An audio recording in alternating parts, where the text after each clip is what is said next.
Joseph Holmes was a big deal. He is a man who came from slavery, who overcame so much, and helped create something that was so important. Where does hate come from? And how can we make it stop?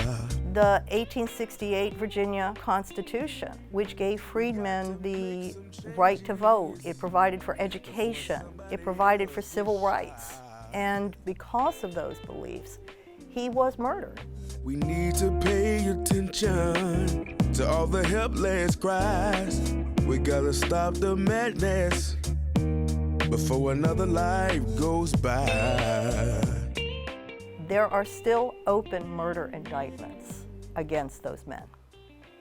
And they got away with it for 154 years. We keep treating people wrong.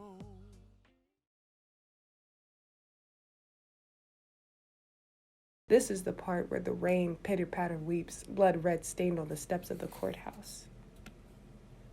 What was his name? Joseph R. Holmes. Joseph R. Holmes, you say. What is my name? What is my name? Joseph R. Holmes. Joseph R. Holmes. See, I am the one who they made bleed. For my voice, the men who thought themselves to be life like rain was jealous of this thunder. I am the one, born of change, who made change truth. Sure, matter of perspective, but today, honestly, justice then was robbed of me. Voices fall and fade, and memory blurs bleak. I'm aware. Gone, and I pray to God never forgotten. Joseph R. Holmes was a husband, a father, a shoemaker, and a legislator.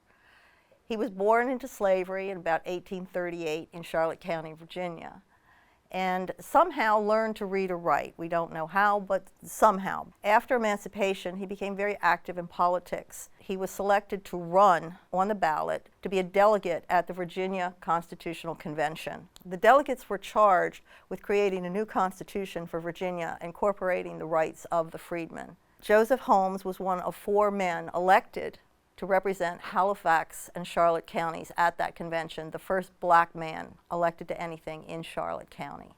He continued to be outspoken.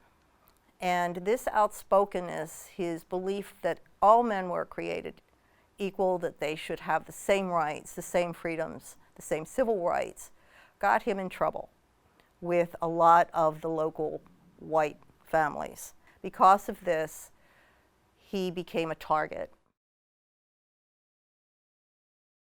A witness would later testify that in the weeks leading up to the shooting of Joe Holmes, John Marshall had been heard to brag and boast that he was going to kill 8 of the leading black Republicans in the state, and most specifically, he was going to kill Joe Holmes. John Marshall, his brother Griffin, and his friends William Boyd and Megan Morris encountered Joe Holmes at the steps leading over the fence to the courthouse.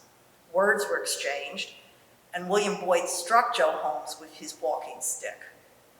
John Marshall then pulled out his pistol and pistol whipped Joe across the head. He then lowered the gun and fired point blank into Joe's chest. Joe Holmes clambered over the steps, and a second shot rang out. As he ran up the courthouse steps, he turned to face his attackers, and a third shot was fired. Joe staggered backwards into the doorway of the courthouse and collapsed dead.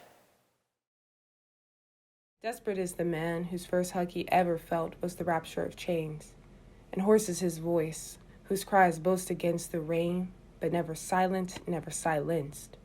For silence, a cold, distant comfort, would never suffice this ache, this stirring and craving awaken, breathe. This voice inside of me awakens and breathes onto those streets. In 2012, I was contacted by Lisa Henderson. Her great-great-grandfather, Jasper Holmes, was Joe Holmes's brother. The family knew that Joe Holmes had been murdered, but they really didn't know any of the details. They didn't know anything else. Lisa had done quite a bit of research on her own, but she wanted to know what was available locally. It was really great collaborative effort that kind of started with, details I had, and then she should have brought her piece to it. And then, of course, all of the work to secure the historical marker is Kathy's work. She has really been sort of doggedly pursuing this project, and my entire family is really forever grateful for that. There were a lot of people, black and white, who said, why do you want to stir this up? Why do you want to bring up old memories? And the funny thing about that is there really were no memories of Joe Holmes. I didn't know of Joe Holmes prior to this. And it gives an idea of how much information is out there and information that should be out there that isn't, about the history of this country and the history of the melting pot and man's kindness to man as well as man's inhumanity to man. And I filed the application for the marker March 13th, 2020. The reason that's a big deal is it was 2 months before George Floyd was murdered. This was not a jump on the bandwagon. This was something that had been in the works for, at that point, 8 years. It took about 6 months. It was September of 2020 when the Department of Historic Resources told me that the marker had been approved. The marker was actually ready to go in May 2021, but we had to postpone it because of the pandemic, and actually ended up with a better date because we dedicated it on October 23rd, which was the 154th anniversary of Joe Holmes's election to the Virginia Constitutional Convention. So the Joseph Holmes marker is one that I'm proud to say I'm part of history as being a contributor to the marker, and also with being a part of the unveiling and working with Kathy. And it really brought me back to my own high school experiences, where I had my son there with me, he's a fifth grader, so he's learning Virginia studies at this moment. And so he was able to witness something that isn't taught in his history books. And he was able to take that back to his classroom and talk about it with his peers and to his teacher. And he actually did a presentation, which was amazing.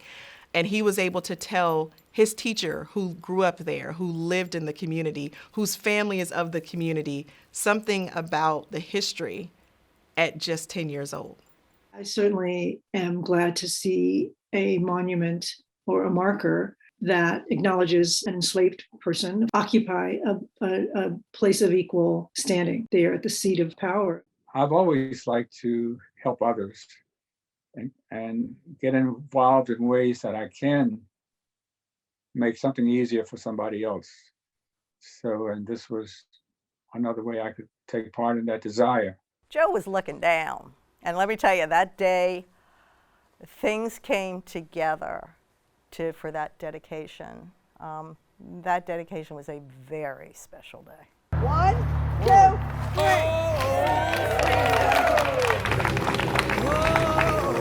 Freedom, freedom, oh, freedom, oh, freedom over me, and before I be a slave, I'll be buried. You know, when we talk about the erection of monuments and things, especially those that represent our Civil War history, it's a reflection. If I can say this very candidly, there's always the argument from our older generation that we give kids participation awards. And the monuments are the participation award.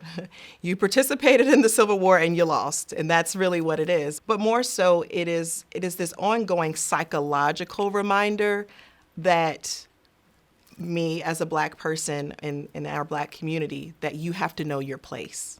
And so when we have things, especially like the cannon that's placed on the courthouse green in that public space, without really being able to contextualize history in a way to explain why it's there, explain what was happening during that time, then it keeps those who are in position of power with power. And I think that the cannon is honestly an example of what happens when the community is not made aware of what's going on, when the community is not involved in decision making, when the community is not present in meetings, not electing the right officials in office, because that canon came up almost overnight. And it was a decision that was made that really was done without the presence of its people. And so when you think about seeing the memorial and you're seeing the monument on the courthouse green, it's oftentimes too late to argue why it's there. We should have been arguing why it shouldn't have been put there in the first place. And that starts with people really showing up. So I definitely feel like the memorial and the monument in our communities really signify a position of power and authority to make decisions for people who aren't necessarily aware of the power of their voice. Before I be a slave.